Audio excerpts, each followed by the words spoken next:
Bonjour, aujourd'hui je suis en forêt de Fontainebleau et je vais vous emmener faire une petite randonnée au départ de cette gare. En fait, c'est une boucle qu'on va faire. On va suivre le sentier d'Ennecourt et Collinet numéro 1 qui va nous faire passer devant la croix du Calvaire. Puis ensuite, on va se rendre à la tour d'Ennecourt, puis passer devant 4 fontaines pour terminer au niveau de La Roche-Éponge. Et ensuite, on va regagner la gare. Tout ça, il faut compter à peu près 2h30. Alors c'est peut-être un temps un peu long, mais en tout cas, ça permet de bien profiter de la forêt. C'est le temps qui figure sur les guides, voire sur les panneaux indicateurs. Et puis le trajet de cette randonnée, c'est 5 à 6 km. Donc une randonnée assez facile, même si on va passer au milieu de rochers. Ça nécessite un petit peu de prudence, surtout quand le sol est mouillé, de bonnes chaussures. Mais donc une très belle randonnée, petite randonnée à faire en une après-midi, tranquille. Et puis ne perdons plus de temps, partons à la découverte de ce sentier numéro 1 qui va nous faire passer à travers de très jolis paysages. C'est parti. Alors ce sentier bleu sur lequel je suis, il fait partie des sentiers qui ont été aménagés au 19e siècle, d'abord par Claude-François d'Ennecourt, et puis ensuite par Collinet, d'où le nom des sentiers d'Ennecourt et Collinet. Et puis tout le long de ces sentiers, puisqu'il y en a une vingtaine dans la forêt de Fontainebleau, il y a des curiosités. Et ces curiosités sont indiquées par une lettre, parce qu'elles sont baptisées. Et ici, nous arrivons à hauteur d'un rocher qui porte la lettre L et qu'on appelle le rocher Orloff. Un peu plus loin, c'est le rocher baptisé Roche Cotillon et qui porte la lettre K. En fait, c'est un petit défilé dans lequel le sentier passe. Là, actuellement, je me trouve sur la portion du sentier qu'on appelle le sentier des mastodontes. C'est une toute petite partie du sentier 1 qu'on appelle comme ça parce qu'on passe au niveau d'un chaos rocheux qui est quand même assez remarquable.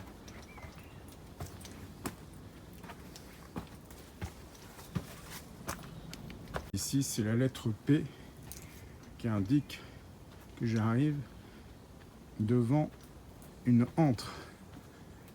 Oh, c'est une petite grotte. Et plus curieux encore, c'est ce petit tunnel sous lequel il va falloir que je passe. La lettre Q.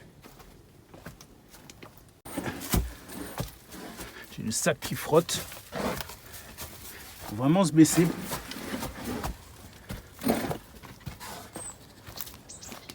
Alors devant moi, ce gros rocher posé sur d'autres rochers, il porte la lettre R. Alors c'est le rocher de la bière de Bira. Il paraît que on peut le faire bouger.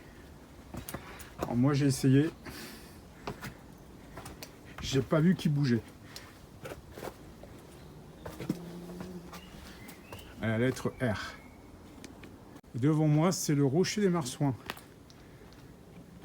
C'est une sorte d'abri sous laquelle on peut dormir d'ailleurs.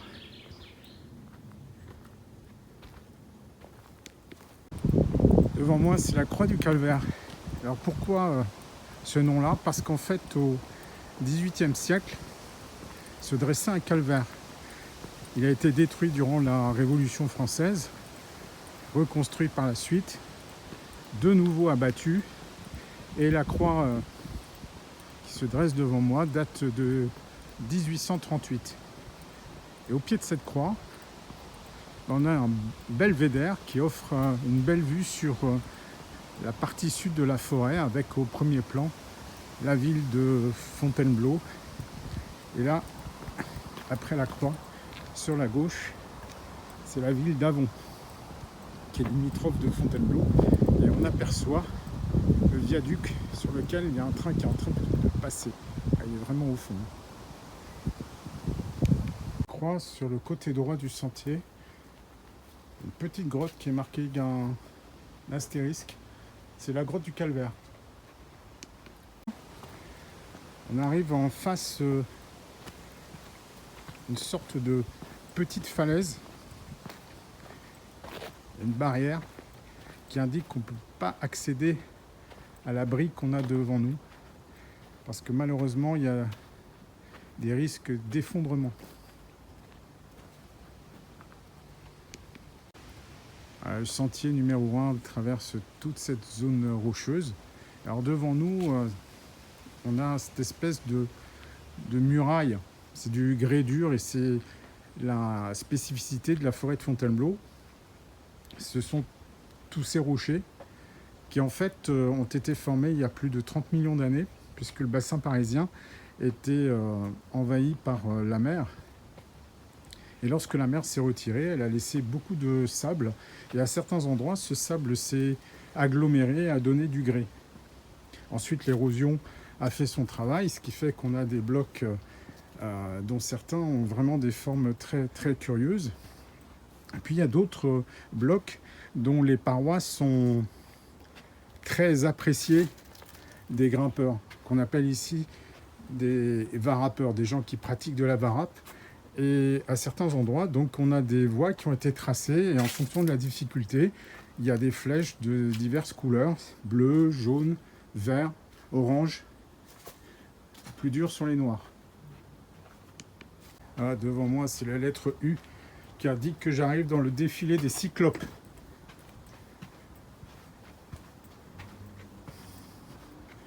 Et sur la droite, c'est l'entrée de la grotte Benjamin, indiquée par la lettre X.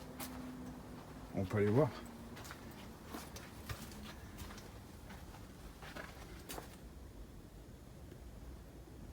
C'est vraiment un beau défilé. Et voici devant des indications de voie orange. Donc ici, vous avez la 25B. Une autre, juste à côté, la 25. C'est pour ceux qui pratiquent la varape. Me voici parvenu au belvédère de la Ravine.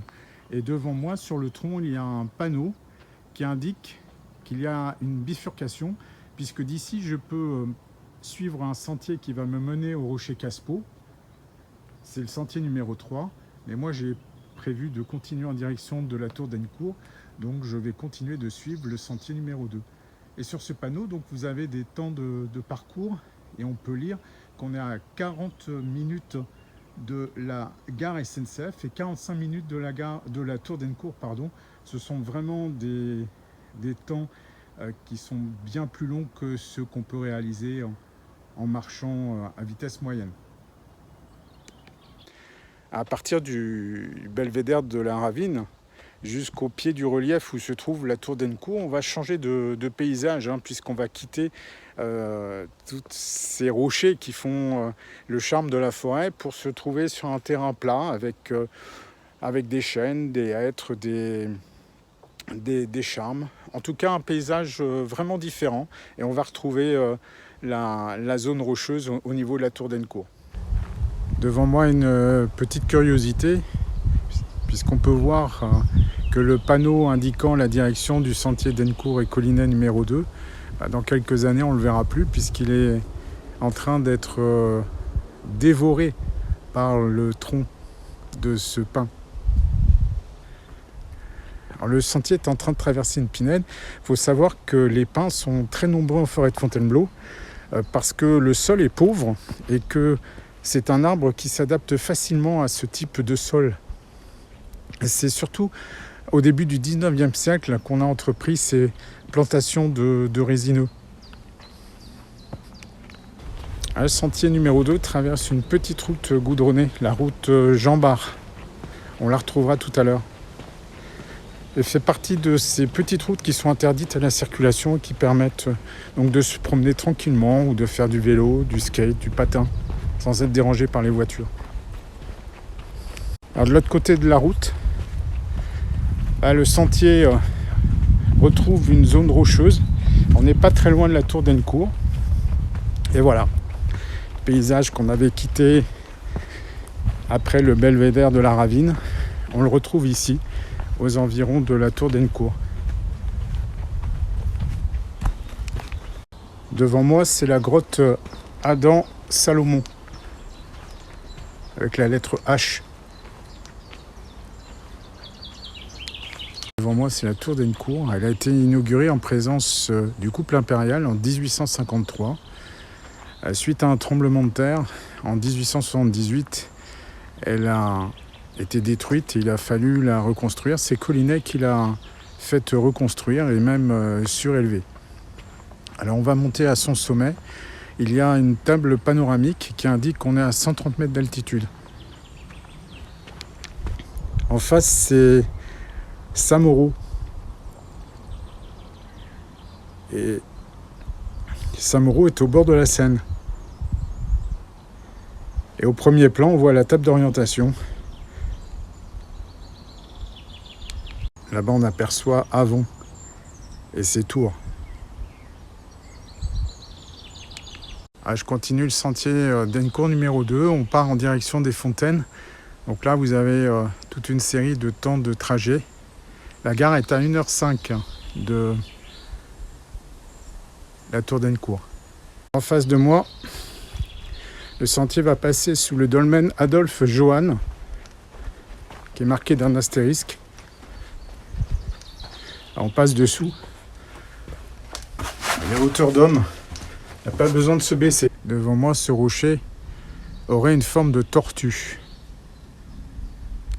Je descends pour rejoindre la route Jean Bart dont je vous ai parlé tout à l'heure. Et le sentier emprunte une portion de voie pavée. Alors en fait, il faut savoir que du Moyen-Âge jusqu'à 1907, il y avait énormément de carriers qui travaillaient en forêt de Fontainebleau. En fait, ils taillaient des pavés. Il y a de nombreuses rues, avenues de Paris qui sont pavées de grès de Fontainebleau. Ils ont été taillés ici. Je viens de quitter la tour d'Ennecourt, j'ai descendu un dénivelé négatif d'une vingtaine de mètres. Il faut savoir qu'en forêt de Fontainebleau, les reliefs ne sont pas très importants. Maintenant, je vais traverser la route Jean Bart, qu'on a déjà franchie tout à l'heure avant de se diriger vers la tour d'Ennecourt. Donc là, je vais la traverser. Le sentier va continuer pendant une dizaine de minutes dans un paysage sans grand intérêt, avant qu'on parvienne à la première fontaine, la fontaine du Touring Club.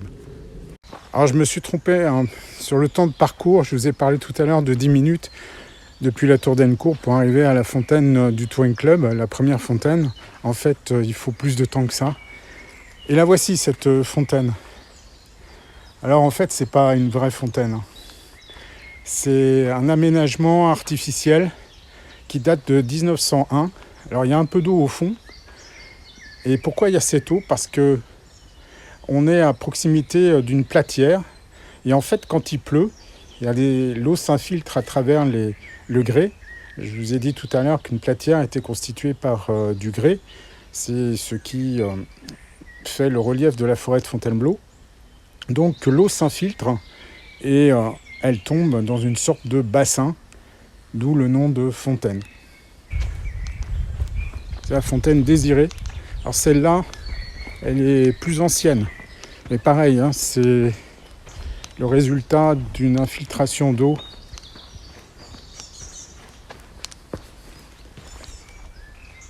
La voici. Il y a un peu d'eau au fond parce qu'il a plu ces derniers jours. Elle date de 1837 et a été restaurée en 1898. La fontaine Désirée. Là, on arrive au niveau de la troisième fontaine, la fontaine d'Orly, qui elle aussi est une fontaine artificielle. Elle a été aménagée en 1852. Même principe.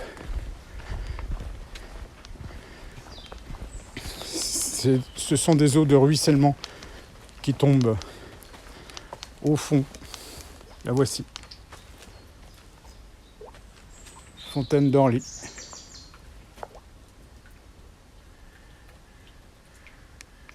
Alors ici, c'était une zone où les carriers travaillaient. On aperçoit sur la gauche du sentier des petites falaises de grès. En fait, ils attaquaient ça là, avec des outils particuliers. Ils détachaient des dalles et ensuite ils les taillaient en faisant des pavés.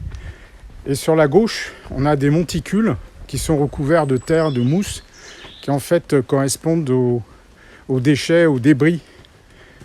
Ils portent un nom d'ailleurs particulier, les écarts là.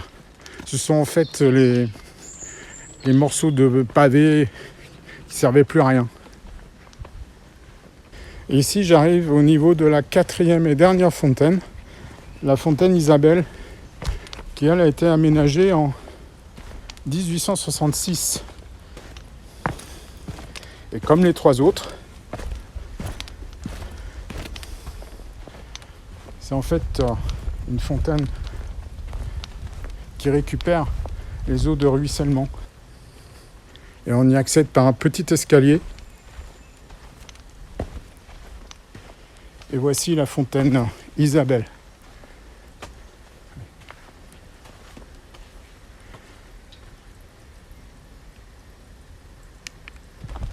Et on n'est pas loin de la dernière curiosité du parcours.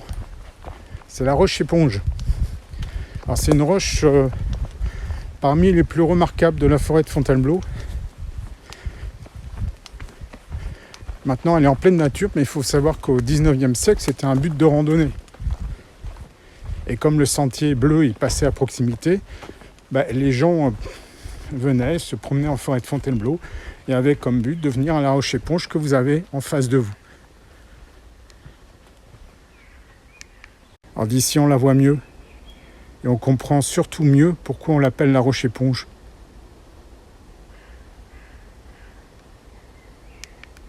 Un peu plus loin, sur la droite du sentier, il y a la grotte Collinet, dont l'entrée est en dessous du médaillon. Voilà, ma rando touche à sa fin, j'approche de la gare. J'espère en tout cas que cette vidéo vous aura donné l'envie de venir en forêt de Fontainebleau et surtout de faire ce sentier numéro 2.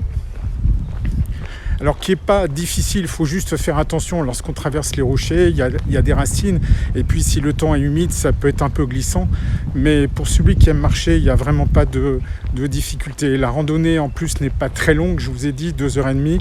En tout cas, sous ma vidéo, je vais vous mettre l'article de mon blog dans lequel vous trouverez plus de détails. Et écoutez, si vous faites cette randonnée, bonne rando, et puis à une prochaine vidéo.